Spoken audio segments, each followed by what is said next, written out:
Umorder ako ng cat treats. Kailangan yun kasi para siya dito. Umorder ako ng cat carrier or tama ba? Cat courier. O basta yung lalagyan ng pusa, tapos transparent siya. Yung trending, yung parang maliit tas bilog, pinili ko tong para siyang rectangle or square. Kasi, inisip ko kasi baka pwedeng tumayo dyan yung pusa, tapos parang mas malaki siya.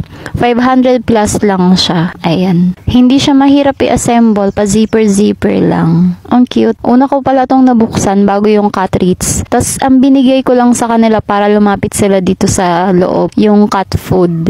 Sana maging komportable yung pusa ko kasi bala ko na isama-sama siya sa mga travel, ganon. Para may kasama ako habang nag-iikot-ikot sa ngayon. Ayan, sana maging komportable siya. Mukhang maganda naman yung yung size niya. Maganda yung quality niya. Kaya sa seller na to, bibigyan kita ng 100 out of 10. Maganda yung kanyang packaging. Tapos, maganda yung item niya. Walang gasgas yung clear. Tapos, good quality talaga yung bag. Kaya, see you in our next cat gala with me. Ayan. Good day!